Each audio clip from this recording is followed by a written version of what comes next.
you know his story. Young orphan mouse gets adopted by the Little family. The true story went on to be the subject of a biography and 3-picture deal with Columbia Pictures. Are you cool? Today, we sat down with 2 of Stuart's former bunkmates, twin brothers, Zach and Josh Martin. He was just a normal kid.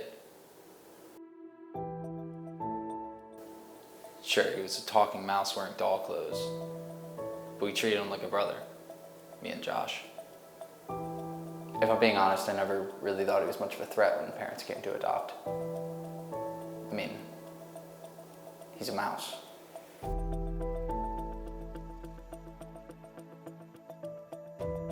We met Stuart when he was 6 years old. He wasn't big on running around or playing. Mostly just read books. I honestly felt bad for him. Figured he'd never get adopted. I guess that's why I made such an effort to reach out back then. We never asked him why he could talk. We used to treat him like the triplet we never had. When we were kids, he used to sneak into the kitchen after dark to get his candy. And anytime older kids were picking on him, we stood up for him. It was perfect. It was 20 years ago, but I remember it like it was yesterday. Some dork in a bow tie and his hot wife come looking to adopt. Now, you've been in an orphanage as long as I have, you know that means one thing: they are rich and bored. My brother and I, we were just playing with the other kids. Mrs. Keeper said that the best way to get adopted was for us to just be ourselves. Not sure why she lied. I see Stuart sitting over there with the parents, reading a book, wearing a stupid sweater, speaking French into her ear. You know what I said to her when she talked to me? Nothing. She never talked to me. She had one conversation with that mouse and just didn't say anything to any of the other kids. They got one look at that mouse and they were gone. I was happy for Stuart, really. I just wish he would have said goodbye. After that moment, Stuart became the rodent we all know and love today. All I do is win, win, win, no matter what. Got money on my mind, I can never get enough.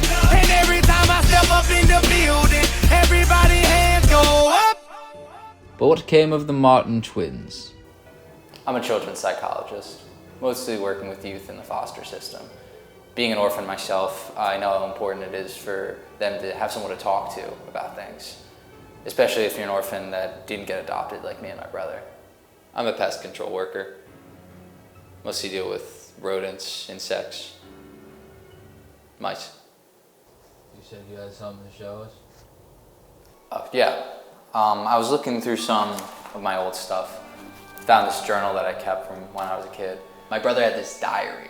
In it, it had this contract that we all signed. It said, if any of us ever get adopted, we promise to look out for each other and be each other's brothers no matter what.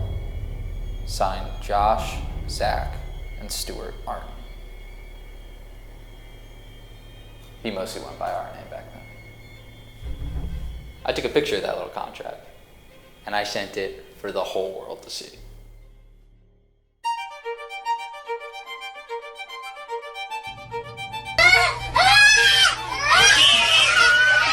People were really sympathetic. It felt good having our voice heard like that. We started a movement. The whole world knew that there was something up about this guy. They just needed us to justify it. The Twitter outrage was gratifying at first. Then people started getting rageful.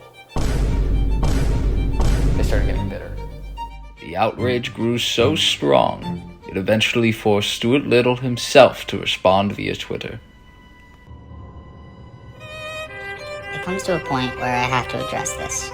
My former bunkmates from the New York City public orphanage have come out about how we've grown apart. To be honest, I don't even remember them. I was a child. We were children. They need to move on and stop blaming me for the fact my loving parents didn't want them. And no, they're not mentioned in my book.